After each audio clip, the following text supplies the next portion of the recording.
하나님 감사합니다. 오늘 우리에게 새날을 허락하여 주시고 한 주를 살아가는 길목에 주님 바라보며 주의 말씀 의지하며 다시금 흐트러진 우리의 마음과 영혼을 주님께로 이끌 수 있도록 초대해 주셔서 감사합니다.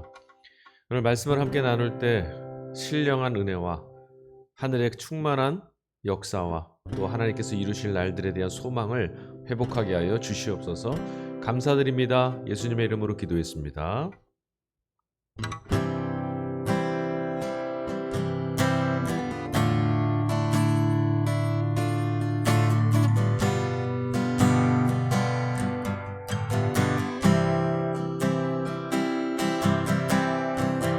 사랑하는 나의 아버지, 이름 높여드립니다.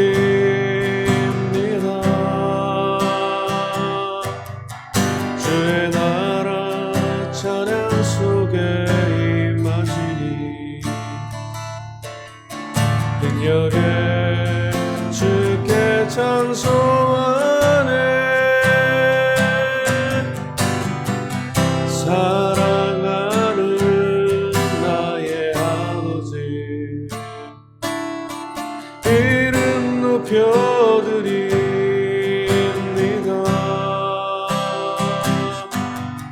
주의 나라 찬양 속에 임하시니 능력에 주께 찬송하네.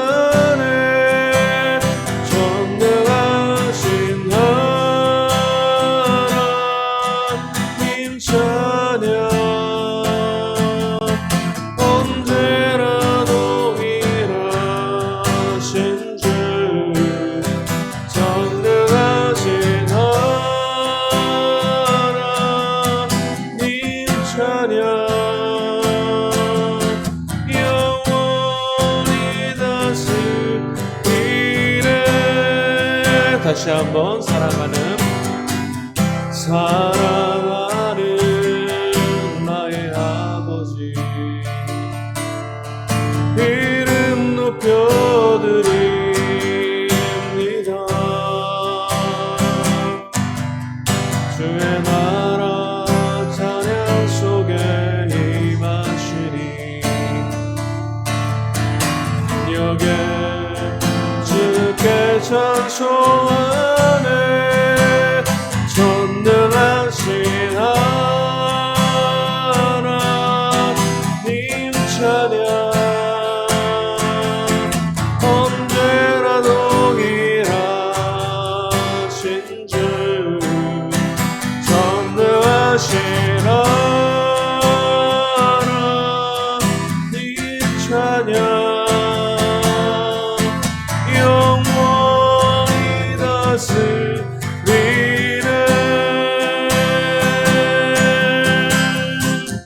나 주의 이름 높이리,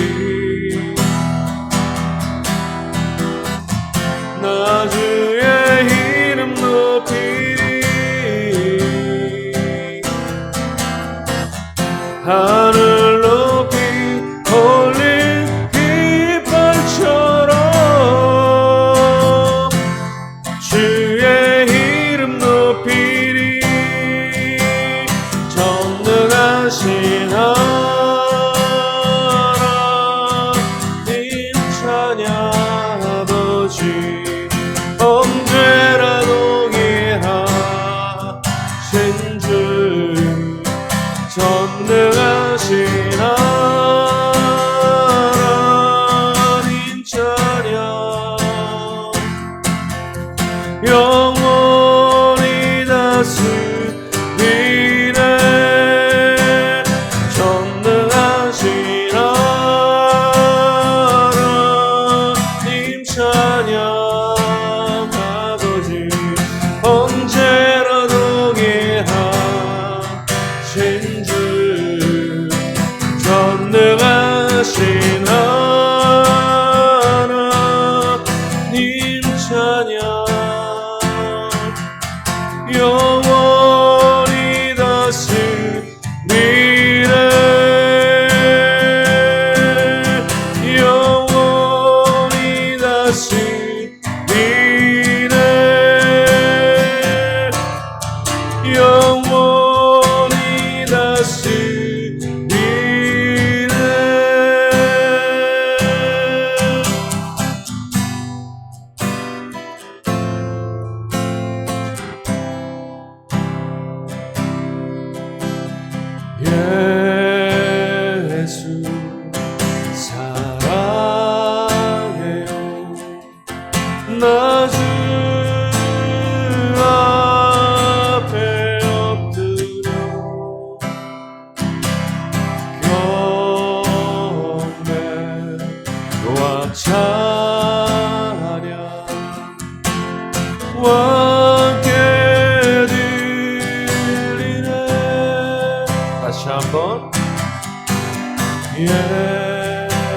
예수 사랑해요.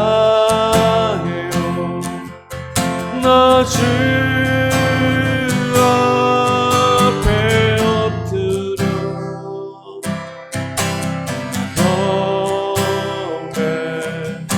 경배와 찬양 함께 드리네.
주님을 찬양할래.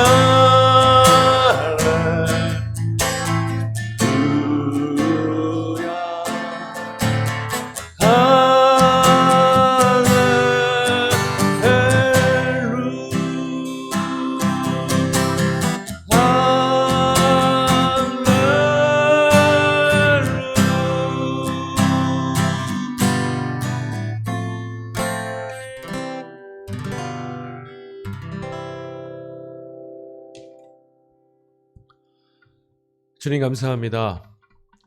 만유의 주인이시며 천지의 주관자 되시는 주님을 찬양할 수 있도록 헛되고 헛된 것들, 속이는 이들, 소멸되어 없어질 것들을 주인 삼게 만드는 세상의 강요와 조급함에서 벗어나 하나님의 아들 예수 그리스도를 우리의 주와 그리스도로 고백할 수 있도록, 오늘 그 안에서 이루신 하나님의 놀라우신 일들을 찬양할 수 있도록, 그것이 우리의 인생의 기쁨이 될 수 있도록 우리 안에 찾아와 주셔서 감사합니다.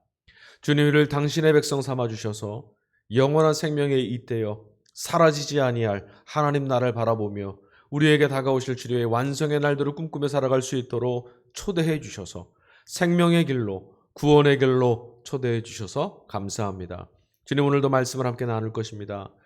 종말에 주님께서 이루실 일들을 기대하며 이 약속의 말씀을 성실하게 지켜가시는 하나님을 바라볼 수 있도록 믿음의 눈을 열어 주시옵소서. 주님, 헛되고 헛된 일들, 세속의 권세와 강요와 억압과 힘 앞에서 굴복하지 아니하고 이 소망을 믿음으로 끌어내려서 삶으로 뚜벅뚜벅 예수님의 사람으로 하나님 자녀로 살아가게 하여 주시옵소서. 마침내 이루실 주의 영광의 날들을 기대하오며 거룩하신 우리의 주님, 다시 오실 주 예수 그리스도의 이름으로 감사하며 기도하였습니다. 아멘.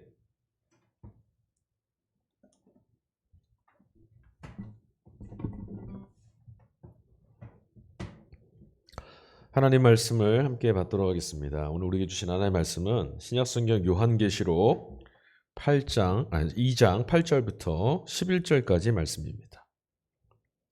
신약성경 요한계시록 2장 8절부터 11절까지 말씀입니다.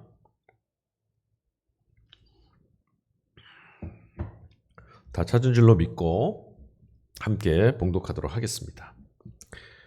서머나 교회의 사자에게 편지하라. 처음이며 마지막이요 죽었다가 살아나신 이가 이르시되 내가 내 환난과 궁핍을 알거니와 실상은 내가 부요한 자니라. 자칭 유대인이라 하는 자들의 비방도 알거니와 실상은 유대인이 아니요 사탄의 회당이라. 너는 장차 받을 고난을 두려워하지 말라. 볼지어다 마귀가 장차 너희 가운데서 몇 사람을 옥에 던져 시험을 받게 하리니 너희가 10일 동안 환난을 받으리라. 내가 죽도록 충성하라. 그리하면 내가 생명의 관을 너에게 주리라. 귀 있는 자는 성령이 교회들에게 하시는 말씀을 들을지어다. 이기는 자는 둘째 사망의 해를 받지 아니하리라. 아멘. 참 좋으신 주님의 은총과 평화가 우리 가운데 늘 함께 계시기를 주의 이름으로 간절히 축원합니다. 지난주에 이어서 이제 에베소 교회의 말씀 끝나고 나서 이제 오늘 두 번째 교회에 관한 말씀입니다. 서머나 교회가 등장하고 있어요. 여러분, 이 말씀을 이해하기 위해서는 먼저 서머나 교회가 어떤 교회였는가, 또 어떤 형편과 상황에 처해 있었는가를 우리 좀 간략하게 살펴볼 필요가 있습니다. 서머나 교회, 서머나라고 하는 이름 뜻은요, 여러분 황금과 유향과 모략, 우리 동방 박사들이 예수님께 경비하기 위해서 아기 예수께 가지고 왔던 그 제물 중에 모략이라는 게 있었어요. 바로 그 모략을 뜻하는 단어가 바로 서머나입니다. 그러니까 모략의 그 장사를 지내거나 뭔가 축하할 때, 순결하게 할 때 하는 그런 향신료인데요.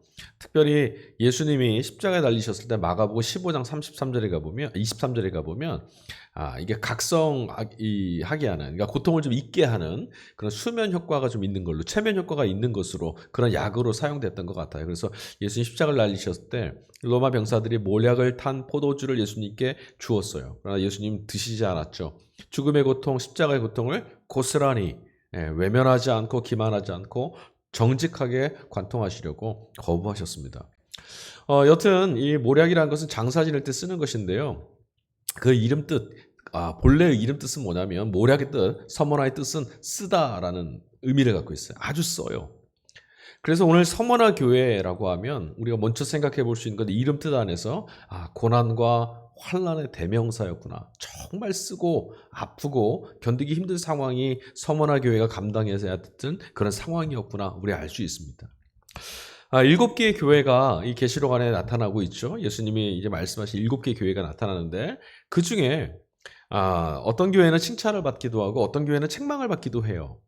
우리 에베소 교회를 읽어봤지만 칭찬도 받고 책망도 받은 교회도 있죠. 그런데 이 서머나 교회는요, 유일히 책망이 없이 칭찬만 받았던 교회예요. 참 중요한 겁니다. 그래서 우리가 그리스도의 교회에서 어떻게 살아가야 되는가를 생각할 때 이 서머나 교회를 기억해 볼 필요가 있는 것이죠.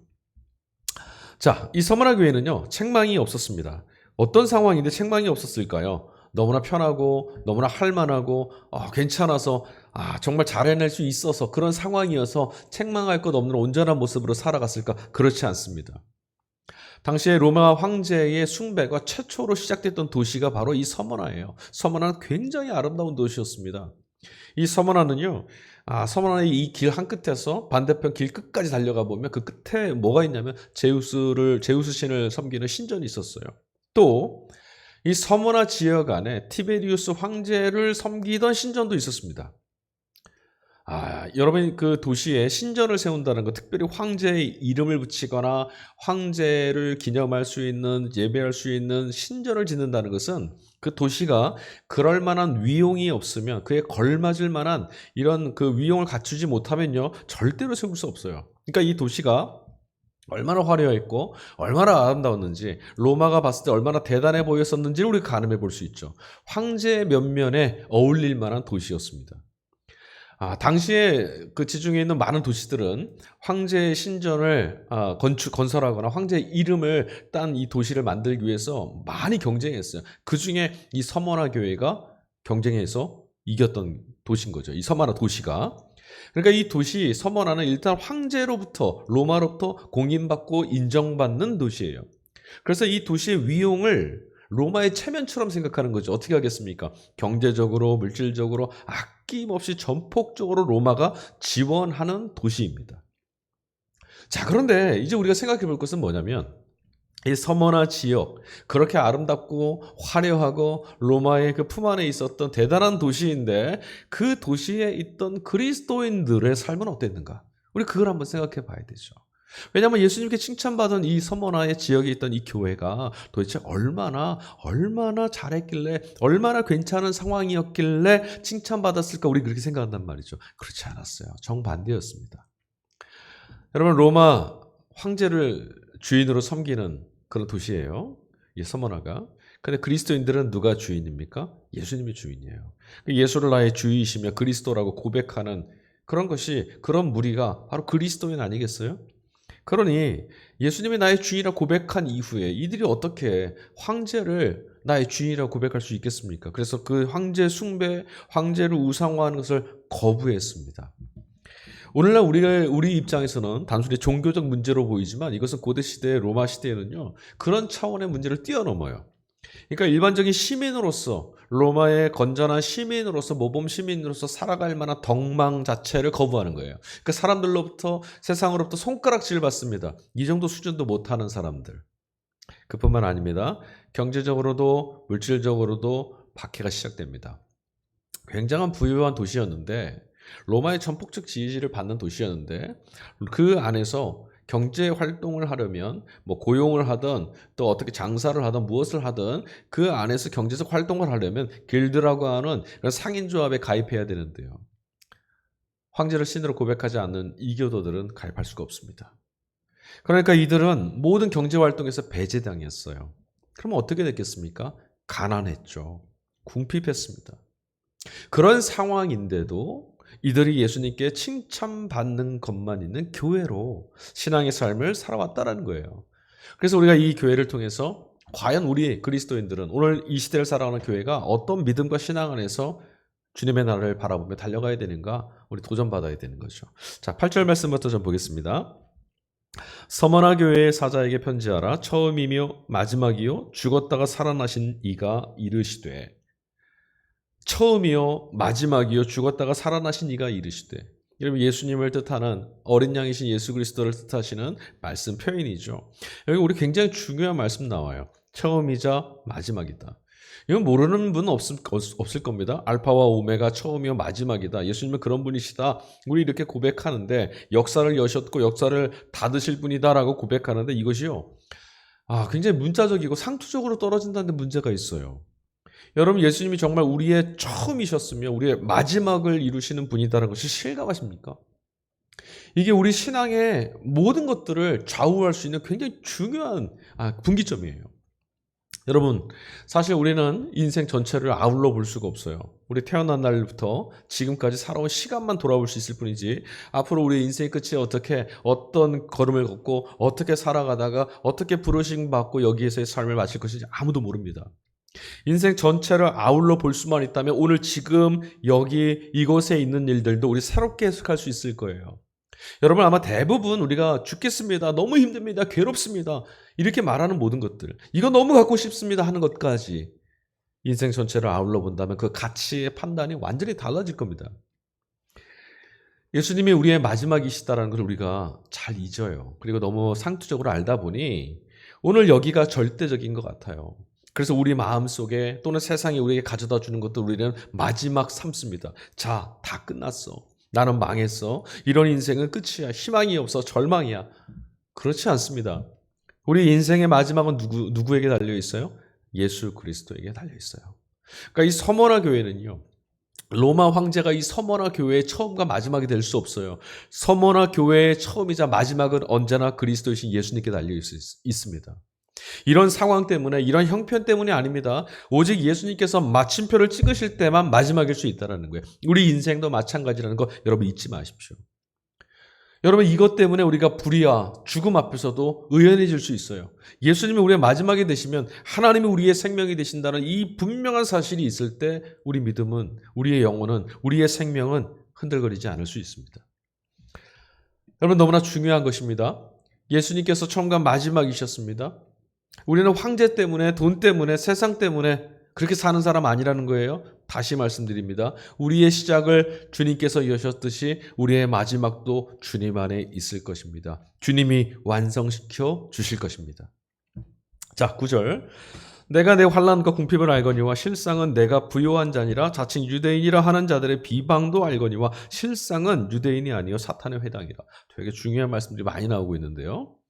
지금 서머나 교회의 특징을 이 9절 말씀 한 문장 안에 다 담아놨어요. 어떤 특징을 갖고 있습니까? 서머나 교회를 딱 대변할 수 있는 단어 두 가지, 환난과 궁핍이라는 단어가 나왔어요. 그러니까 서머나 교회는 그냥 눈에 보이는 모든 것들이 환난이 가득하고 궁핍함이 가득해요. 여러분, 우리 주변에 환난을 겪고 있는 이들 보면, 궁핍함 속에 내몰려 있는 이들 보면 우리 마음이 어떻죠? 안타깝고 섭섭하고 슬프고.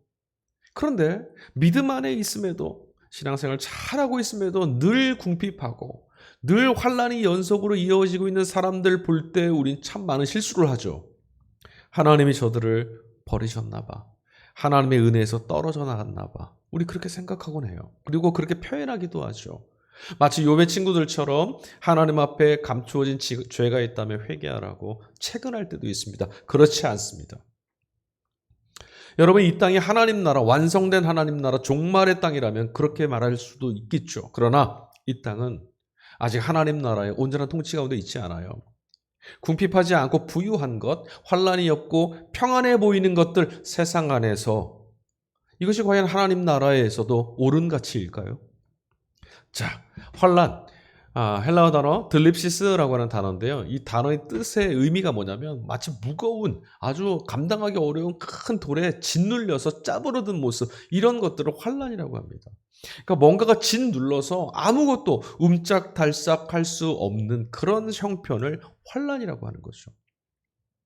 그런데 여러분, 이것을 지금 서머나 교회를 칭찬하시면서 우리에게 뭐라고 가르쳐 주셨냐? 그리스도인의 삶이 이렇더라라는 거예요. 예수 그리스도를 믿는 믿음의 고백 가운데 있다 보니 세상으로부터 무거운 짐에 짓눌리는 것처럼 우겨쌈을 당하더라. 이것이 환난이죠. 이유가 뭡니까? 왜 그들이 환난을 당했습니까? 왜 그렇게 무거운 짐을 짊어졌죠?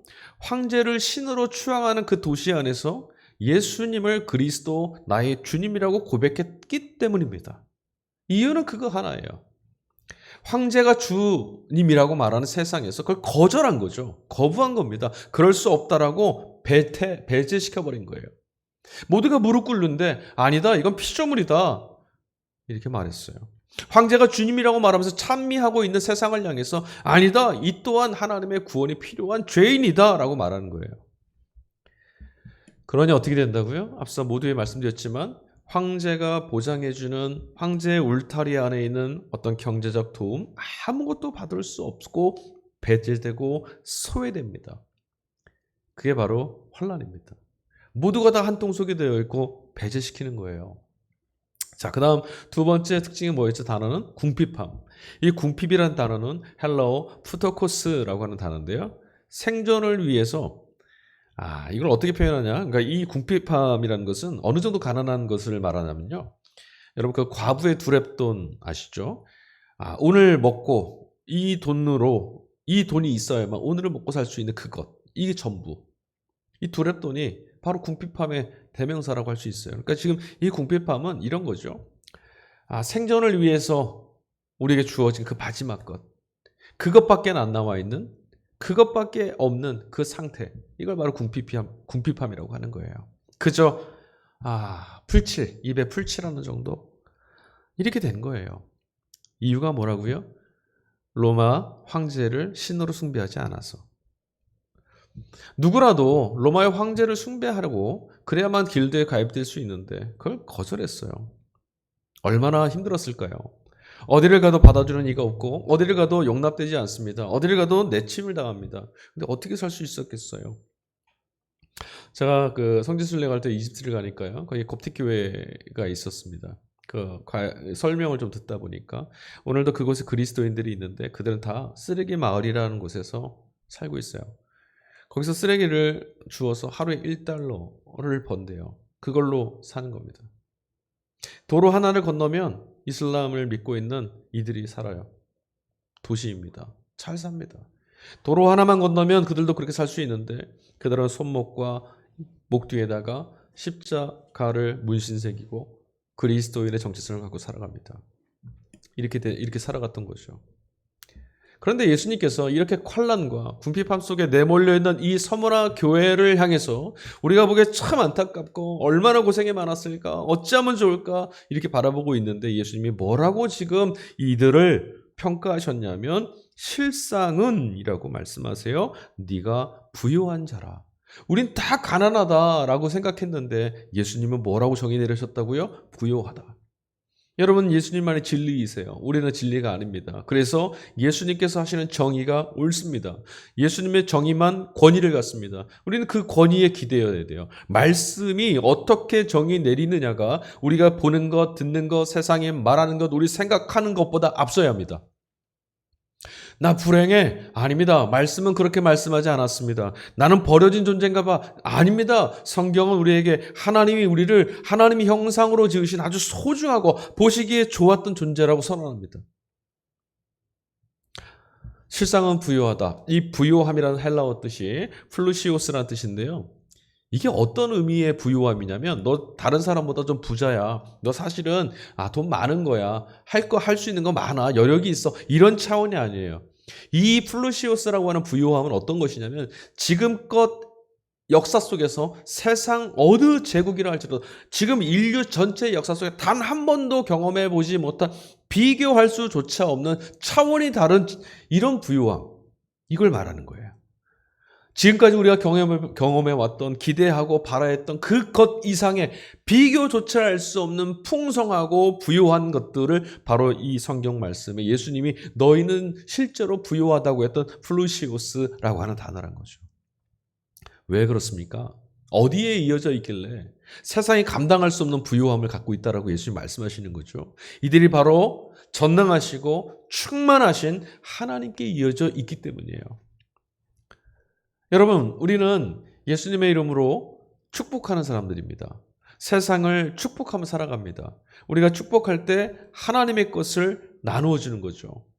여러분, 우리는 부유한 사람들이에요. 세상은 있는 것 가지고 줘야 되고요. 없으면 못 줍니다. 그러나 우리는 하나님 것을 예수님의 이름으로 비어진 곳곳마다 상해 있는 이들마다 나누어 주고 그들에게 전달해 줍니다. 하나님이 우리를 복으로 부르셨기 때문에 그렇죠. 이게 우리의 부유함이에요. 눈에 보이는 게 없으니까, 돈으로 환산되는 게 없으니까 가난하다고요? 아닙니다. 하나님의 통치, 하나님의 말씀이 진리라고 그랬잖아요. 여기에 잇대어서 보자면 이게 실제라면 우린 정말 귀하고 소중한 것들을 나누어주는 복된 존재예요. 자, 이게 우리의 부유함이죠. 어디에 이어져 있는? 하나님께. 여러분, 내 주머니에 10,000원짜리, 20,000원짜리 있는 사람이 나 부자야, 이렇게 자랑하는 것. 그런데 여러분, 은행 계좌에 많은 것들을 예금해 두고 있는 사람, 근데 현찰은 지금 없어요. 누가 부자입니까? 자, 여러분, 지금 그리고 영원이라고 하는 선택지 중에서 어떤 것이 더 중요할까요? 당연히 영원이겠죠. 그런데 우리는 늘 지금의 눈을 뺏기고 살아간다는 거예요. 그런데 이것이 언젠가 드러날 겁니다. 언제 드러날까요? 마지막 날에 드러날 거예요. 영원한 것에, 변하지 않는 것에, 이 가치에다가 우리의 마음을 담아야 되는데, 지금 여기 이제 곧 바뀔 것, 없어질 것, 내가 잘못 본 것, 판단하지 못했던 것, 정확하지 않은 것에 온 마음을 담고 삽니다. 사로잡혀 삽니다. 근데 서문화 교회는 영원한 생명을 바라보고 하나님께 잇대어져서 오늘의 궁핍함이 아닌 풍성한 하나님 안에서 그들은 부유함을 누리고 살았답니다. 이게 어떻게 가능했을까요? 신약성경 히브리서 10장 34절 말씀입니다. 너희가 갇힌 자를 동정하고 너희 소유를 빼앗기는 것도 기쁘게 당하는 것은 더 낫고 영구한 소유가 있는 줄을 너희가 알미라. 아멘. 여러분, 신앙생활은 바로 이런 겁니다. 우리 안에 갖고 있는 것, 내 손에 쥐어진 것, 하나님이 우리에게 주신, 복음으로 주신 이 생명이 얼마나 고귀한지 가치를 알지 못하면 여러분, 우리는 기뻐할 수가 없습니다. 로마 황제를 칭송하고 그들을 통해서 얻게 되는 자유와 그들이 주는 경제적 부유함, 이거 포기 못합니다. 지금 내 손에 들려있지 않는 저 돈의 가치를 부러워할 수밖에 없습니다. 그런데 서문화 교회는 뭐를 알았냐면, 기쁘게 당하는 환난과 궁핍의 시간을 당할 수밖에 없었던, 감당해낼 수 있던 능력이 어디 있었냐면 더 낫고 더 좋고 더 영원한 소유가 있다라는 것을 알고 있었기 때문이다. 하나님께서 그리스도 예수를 통해서 우리에게 주신 영생, 하나님 나라가 있음을 분명히 알았기에 포기하지 않고 비굴해지지 않고 굴복하지 않고 세상이 가난하다 말했던 그것들을 선택해서 오히려 하나님의 부유한 것들을 누리고 살았다는 거죠. 여러분, 초대교회 순교회의 역사는 바로 여기에 있습니다. 이 사실에 기인하는 겁니다. 내 안에 들려있는 것들이 손해라 생각하면서 목숨을 걸 수 있는 사람은 단 하나도 없습니다. 초대교회 성도들은 알았습니다. 예수 그리스도를 통해서 하나님께서 우리를 영생으로 이어주신다, 이끌어주신다는 것을, 구원해내신다는 것을 알았고, 알기에 믿었고, 믿었기에 걸어갔던 거죠. 여러분, 이 일들이 예수 그리스도께서 다시 오시는, 심판주로 오시는 마지막 날에 반드시 드러날 것을 믿었기 때문에 그 내세를 바라보면서 살았던 이들, 그들이 바로 그리스도인이에요. 마땅하기 때문에 그런 거예요. 내가 한번 해봐야지. 나는 그래도 이렇게 한번 살아볼 거야. 나는 보이지 않지만, 무섭지만, 두렵지만, 아깝지만 그렇게 할 거야가 아니라 당연하고 마땅하기 때문에 선택하는 거죠. 그래서 우리에게 필요한 것은 예수 그리스도가 우리의 생명이시며 구원자이시고 주이시며 그리스도이심을 우리 온 영혼이 아멘할 수 있는 깨달음과 알미 있어야 되는 거예요. 성령의 역사가 필요한 거죠. 진리를 진리로 믿을 수 있는 은혜가 있어야 됩니다. 하나님을 아는 지식이 있어야 되는 거죠. 그렇지 않고는 이 믿음의 길은, 생명을 얻는 길은, 더 나은 것을 얻는 길은, 영원한 것들을 얻는 길은 불가능합니다. 외식함으로 떨어진 이유가 뭘까요? 우리의 신앙이 자꾸 말에 있고 능력에 나타나지 않는 이유가 뭘까요? 참으로 귀하다, 참으로 복되다, 목숨을 걸고라도 바꿀 수 없다라고 하는 가치를 발견하지 못했기 때문이라는 거죠. 더 열심히 하지 않아서? 아닙니다. 사랑하는 성도 여러분, 초대교회 성도들에게 밝히 보여 깨달아 알고 믿게 하신 성령의 역사가 우리에게도 있어서 물씬 주인 행세하는 이 세상에서 오직 예수 그리스도만이 우리의 주인이시다라고, 하나님의 구원이 예수님을 통해서 완성될 것이다라고 고백하는 참된 기쁨, 참된 평화, 참된 자유, 생명을 누릴 수 있기를 주의 이름으로 간절히 축원합니다. 자, 9절. 내가 내 환난과 궁핍을 알거니와 실상은 내가 부유한 자니라. 자, 자칭 유대인이라 하는 자들의 비방도 알거니와 실상은 유대인이 아니요 사탄의 회당이라. 자, 교회 안에, 서머나 교회 또 어떤 박해가 있었냐면요, 그들 안에 자칭 유대인이라 하는 자들이 와서 비방했대요. 서머나, 지금 예루살렘 아닙니다. 디아스포라 지역이잖아요. 이곳에 곳곳마다 흩어진 유대인들이 있었어요. 이들이 그리스도인을 가장 힘들게 했던 사람들이에요. 본래에는 유대교라고 하는 하나의 분파에서 나왔는데 여기서 갈라진 이후에 유대인들은 이 기독교인들을, 그리스도인을 끊임없이 박해했어요. 비방했습니다. 그들은 어떤 사람이었습니까? 유대교의 특징을 좀 알아야겠죠. 바리새파로 대변되는 그들의 특징은 복음을 혈통적으로 우리는 하나님의 백성이야, 이 신분은 바뀔 수 없어, 우리는 선택받은 백성이야, 이것만 믿었던 사람들. 다시 말하면 저들은 틀렸고 우리는 절대 틀리지 않아. 오늘로 치면 이런 사람들이에요. 내 자신이 얼마나 무능하고 연약한지, 내가 얼마나 그릇돼 있는지, 하나님의 전적인 은혜가 필요한 존재인지 한 번도 생각해 본 적이 없는 이들이에요.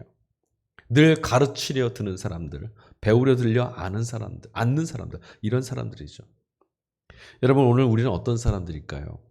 과연 말씀 앞에서 우리를 열어놓고 늘 깨어지고 부족함을 인정하고 배우려 들고 있습니까? 여러분, 진리는 언제나 주님뿐입니까? 진리는 주님뿐이십니다 라고 말하면서 내가 진리 행세하고 진리 노릇하려고 하지는 않습니까? 자, 10절. 너는 장차받을 고난을 두려워하지 말아라. 볼지어다 마귀가 장차 너희 가운데서 몇 사람을 오게 던져 시험을 받게 하리니 몇 사람을 오게 던져 시험 받게 하리니 너희가 10일 동안 환난을 받으리라. 내가 죽도록 충성하라. 그리하면 내가 생명의 관을 너에게 주리라. 고난이 또 온답니다. 환난과 궁핍 속에서도 신앙을 지켜가고 있는 서머나 교회에 예수님 지금 하신 말씀이에요. 자, 이제부터 형통할 것이다. 이제부터 잘 될 것이다. 이제부터 너에게 기쁨 시작이다. 이렇게 말씀해 주시면 참 좋았으련만 너가 장차 받을 고난이 있다라고 말씀하십니다. 여러분, 여전히 이 세상에는 환난이 가득합니다. 고난이 있습니다. 예수님 믿어도 그렇습니다. 예수님 믿어도 우리에게 시험이 찾아오고 아픔이 찾아오고 눈물의 시간들이 찾아옵니다. 왜냐하면 이 땅이 아직 하나님의 통치를 거부하고 있기 때문입니다. 아직 그날이 다 오지 않았기 때문입니다. 여러분, 어떤 사람은 환난이 없고 예수 믿으며 환난과 고난과 핍박이 피해가고 사고가 없고 이런 거 아닙니다. 여전히 이 땅에는 죽음의 힘이 도사리고 있습니다. 죽음에 사로잡혀 슬피 우는 고통 속에 있는 이들이 참 많죠. 여러분, 감기에 걸린 사람을 한번 우리 생각해 볼까요? 감기 걸리면 어떻게 되죠? 기침을 하고 또 열이 나기도 하고 콧물이 나오기도 합니다. 그러니까 감기에 걸렸는데 증상은 다 다를 수 있어요. 오늘 우리가 그래요. 우리가 살아가는 이 세상 죽음의 지배 아래 있어서 죽음의 증상들이 곳곳에 나타나는데 그 증상이 다를 뿐이에요. 어떤 사람이 지금 울고 있습니다. 저 사람은 참 안 됐어가 아니라 죽음의 증상이 거기서 그렇게 나타났어요.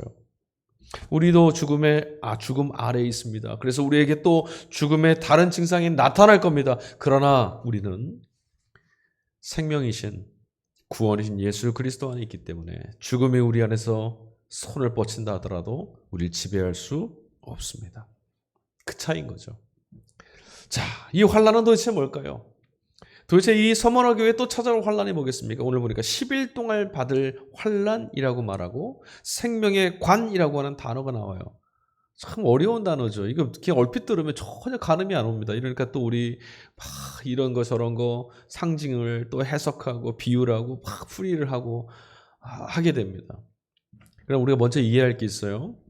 이 계시록이라고 하는 이 책은 있는 그대로의 어떤 사실을 사진 찍어서 우리에게 전달한 책이라고 안 했습니다. 묵시문학이라고 했어요. 묵시문학의 형식을 가져다가 우리에게 표현해서 요한을 통해 이 환상 같은 것들로 표현하여 하나님이 이루실 역사를 바라볼 수 있도록, 믿을 수 있도록, 소망을 가질 수 있도록 메시지 전달한 거라고 말씀드렸어요.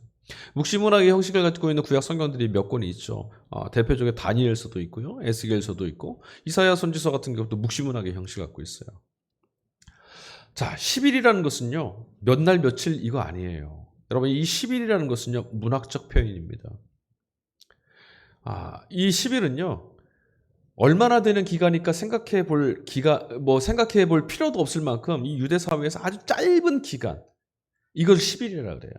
그러니까 이 10일 동안 받을 환난이라는 것은 아주 짧은 기간 동안 환난을 받게 될 거야 라는 말씀인 거죠. 환난이 없는 것이 아니라 환난을 받을 거야. 그런데 아주 짧은 제한되어 있는 시간 안에 환난을 받을 거야. 하나님이 이 제한된 시간을 넘어서지 못하도록 막아내실 거야 라는 뜻이에요. 잠시 동안 받을 환난이라는 뜻이죠. 그러니까 뭐라고요? 잠시 받을 환난이니까 이것이 영원할 것처럼 이 환난 앞에, 환난을 가져다준 죽음의 힘 앞에 비굴해지지 말아라. 굴복하지 말아라. 네가 바라보고 있는 것, 믿고 있는 것들을 굳게 붙잡아라. 죽도록 충성하라 라고 말한 거예요. 죽도록 충성하라는 것은요, 무슨 말이냐면 죽을 때까지, 죽는 자리에 설 때까지 충성하라는 뜻입니다. 그럼 이 충성하라는 뜻은 뭘까요? 충성하라의 어원은요, 피스토스, 믿음과 똑같은 단어를 쓰고 있어요. 다시 말하면 죽을 때까지 충성하라는 것은 이런 환난이 찾아오더라도 이건 잠시 있을 것들 뿐이니 죽는 날까지 주님을 믿는 믿음에서 떨어지지 말아라. 너희의 구원은 주님께 있다. 그분만이 너희의 구원자이시다. 이 믿음 안에 있으라는 거죠.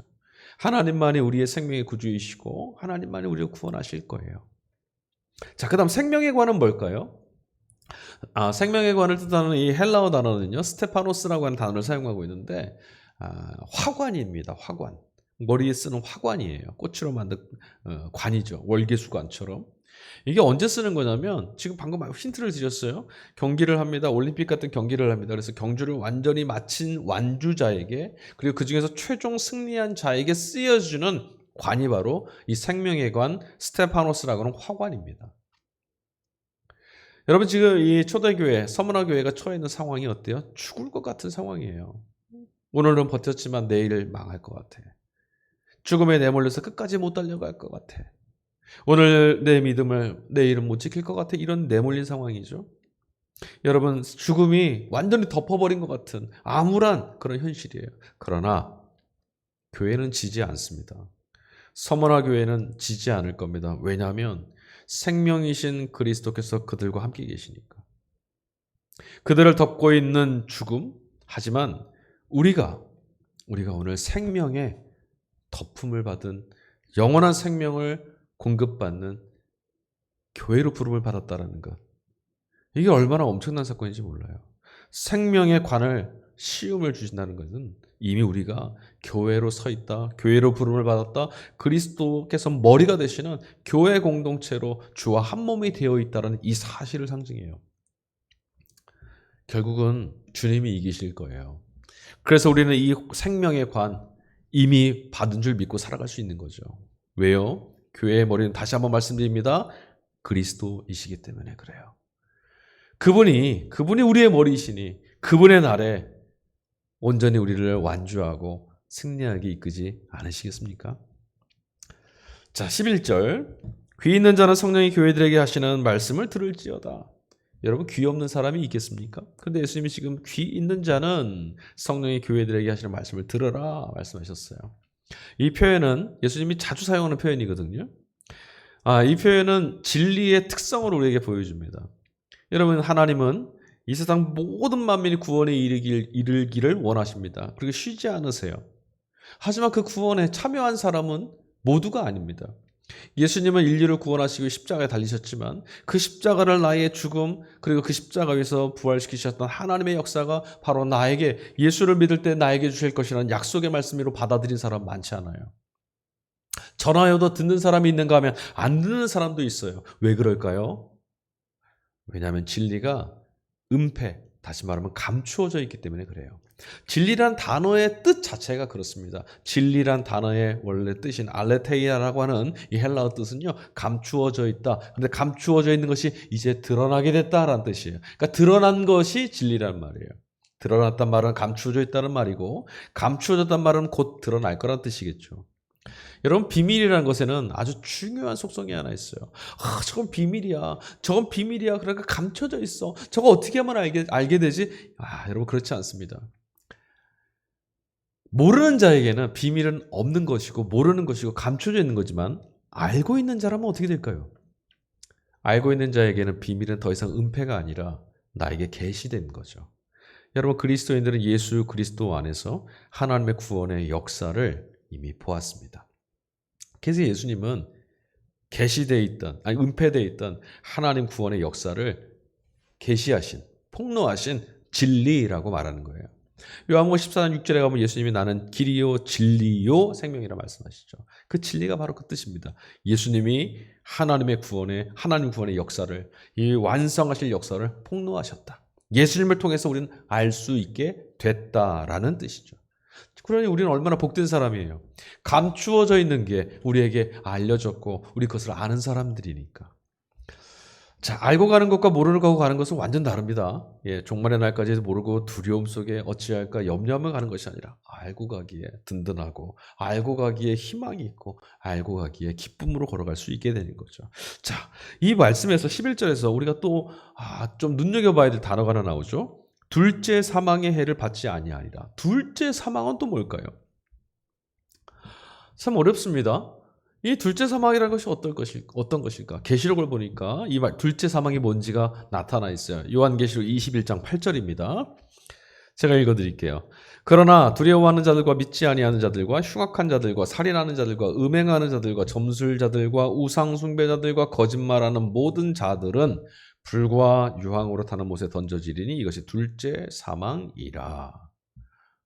자, 여러분, 되게 무서운 그림이 그려졌어요. 불과 유황에 내던져질 것이랍니다. 그게 둘째 사망이랍니다. 그럼 여러분, 이게 어떤 것일까요? 이 사망은 뭘까요? 불과 유황은 또 뭘까요? 마태복음 8장 22절에 가보니까 예수님이 이렇게 말씀하셨어요. 예수께서 이르시되 죽은 자들이 그들의 죽은 자들을 장사하게 하고 너는 나를 따르라 하시니라. 죽은 자가 죽은 자를 장사 지낼 수 있습니까? 살아있는 자가 먼저 죽은 자를 장사하는 것인데 지금 남아있는 이들, 어떤 이들을 바라보면서 예수님이 뭐라 말씀하셨냐면 죽은 자들이랍니다. 그들이 누구죠? 예수 그리스도를 따라 하나님을 향해서 나오지 않는 이들, 진리를 거절하고 믿지 않는 이들이에요. 이런 사람들 뭐라고요? 죽은 자들, 사망에 던져진 자들이에요. 야고보서 2장 26절, 영혼 없는 몸이 죽은 것 같이 행함이 없는 믿음은 죽은 것이라. 영혼 없는 몸이 죽은 것 같이. 살아있다 말하지만 영혼이 죽어있으면 죽은 사람이다라는 게 성경의 정의고 평가예요. 자, 고린도전서 15장 22절. 아담 안에서 모든 사람이 죽은 것 같이 그리스도 안에서 모든 사람이 삶을 얻으리라. 모든 사람이 죽었답니다. 저와 여러분도 죽어 있다라고 성경은 말합니다. 이건 뭘 뜻하죠? 지금 저희가 죽었습니까? 이 말씀은 성경이 말하고 있는 사망은, 죽음은 죽은 상태를 말합니다. 무엇이 죽은 것과 같은 상태일까요? 성경이 말하는 죽은 상태라는 건 뭘까요? 생명이 없는, 생명이 결핍된 상태를 말하는 거예요. 그게 뭡니까? 생명의 근원이신 하나님이 없는 존재, 하나님께 잇대어져 있지 않는 상태, 생명에서 떨어져 나가 있는 상태, 하나님께로부터 결별되어 있는 상태를 죽음, 사망이라고 말하는 겁니다. 마태복음 22장에 가보면 천국 비유에 대한 말씀이 나와요. 예수님이 거기서 혼인잔치를 베푸는 임금에 관한 말씀을 하시는데, 임금의 초대에 응답하지 않은 이들을 어떻게 하죠? 어두운 가운데 내던져서 그곳에서 슬피 울며 이를 갈게 될 것이다 라고 말합니다. 천국은 잔치의 자리고요. 그 반대, 여기 어디요? 슬피 울며 이를 가는, 잔치로부터 버려진 여길 말하는 거예요. 그러니까 지금 이 계시록 안에 묵시문학에서 사용하는 불과 유황이라는 것은 정말 팔펄 타고 있는 유황불 같은 어떤 그런 불타서 다 태워버리는 이런 것들, 지옥을 말하는 것이 아니라, 이건 이교도들이 사용하는 표현이에요. 그게 아닙니다. 묵시문학적 표현이에요. 여기서 말하는 둘째 사망의 핵심은 뭐냐면, 하나님께로 나갈 수 있는 길이 완전히 끊어지는 거예요. 하나님으로부터 완전히 버려지는 겁니다. 완전히 소외된 상태로 떨어지는 거예요. 그래서 이 안에 뭐가 있냐면, 믿지 아니하는 자들과도 있어요. 예수 믿으면 생명을 얻습니다. 예수 믿지 않으면 지옥에 갑니다. 라는 말뜻은 이런 뜻이죠. 예수를 믿으면 영원하신 생명이신 하나님께 회복되고, 예수 믿지 않으면 하나님께 나갈 수 없습니다. 라는 뜻이에요. 여러분, 하나님께 나아가고 하나님 안에서 회복되고 한 몸 되는 것이 얼마나 기쁜지를 모르기 때문에 우리가 자꾸 하나님께로 떨어져 있는 것이 더 얼마나 해악이고 얼마나 고통스러울까만 생각하는 거예요. 아니요, 그렇지 않습니다. 둘째 사망의 핵심은 뭐라고요?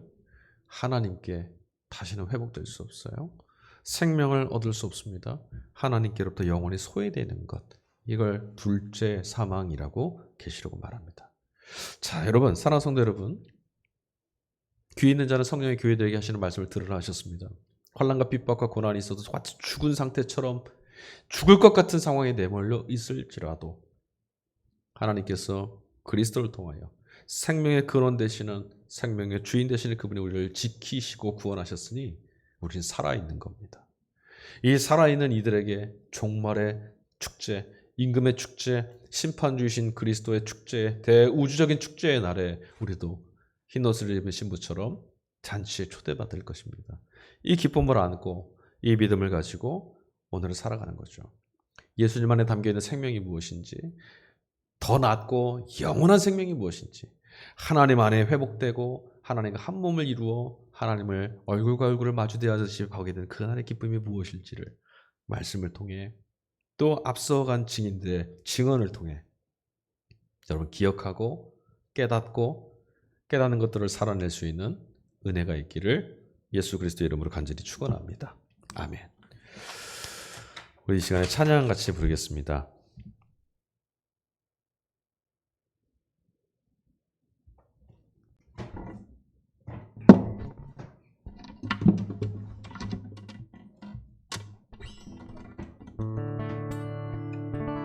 찬송가 301장 지금까지 지내온 것 우리 같이 찬양할까요? 우리가 지금까지 살아온 시간들을 돌아보면 하나님의 은혜가 아닌 것이 없었죠.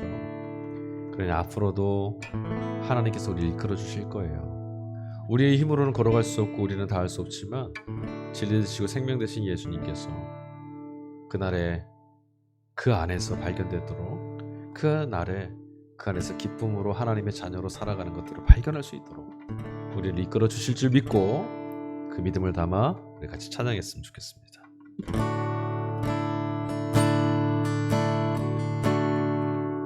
지금까지 지내온 것 주의 크신 은혜라, 아니 없는 주의 사랑 어찌 이루 말하랴.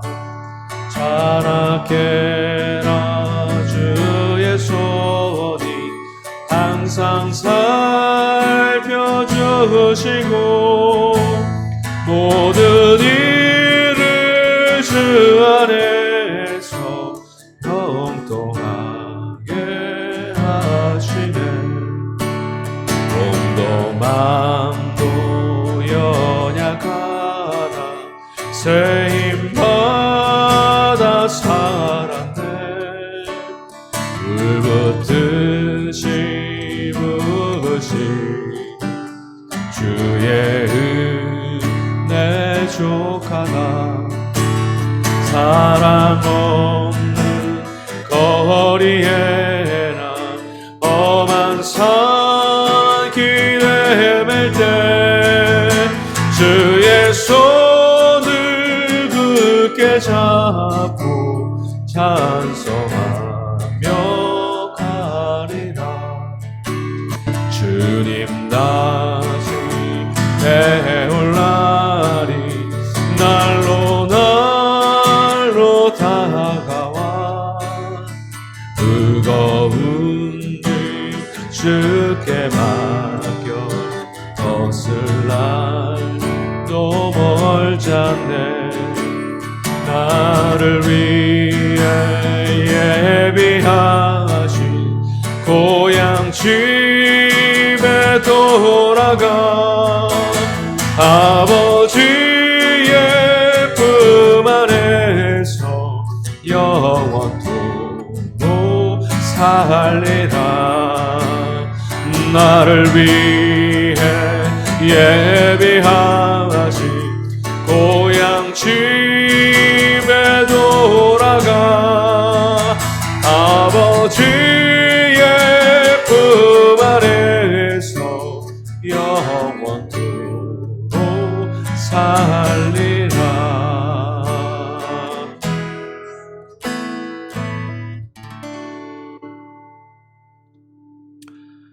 하나님 감사합니다. 오늘도 말씀을 통하여서 하나님 나라를 바라보고 꿈꾸며 걸어가게 하여 주셨으니 감사합니다.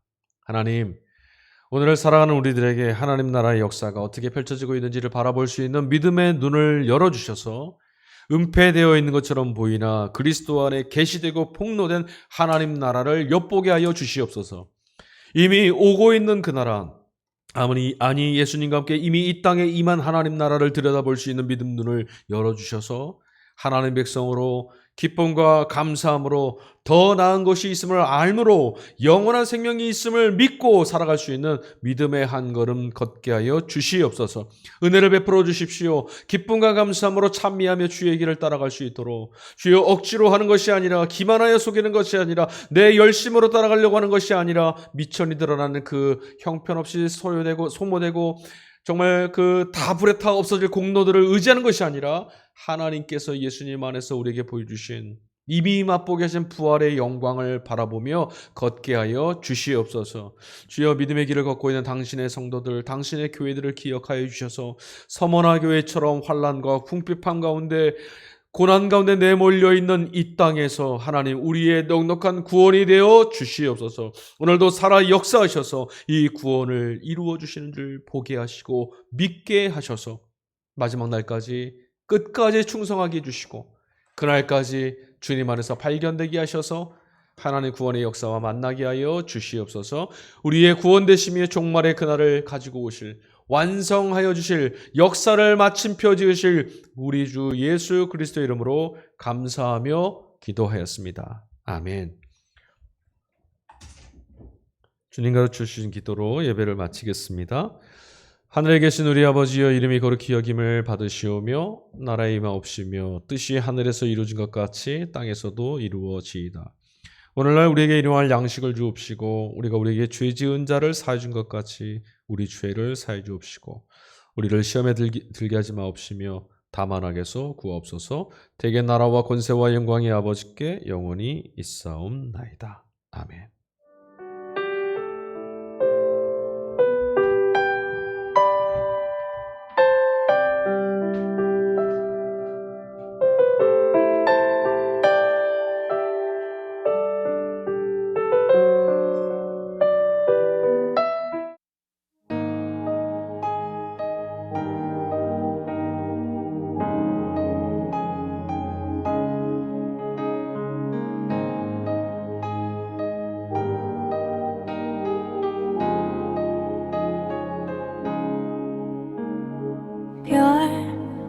별들의 별 은하수의 은하수 더 먼 우주에서도 물들의 물 바다의 바다 더 깊은 심연에서도 노래하는 이름은 노래하는 이유를 How great is our God, hallelujah.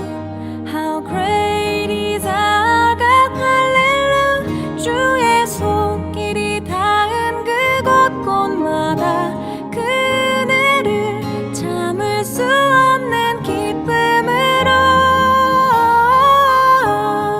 노래하네.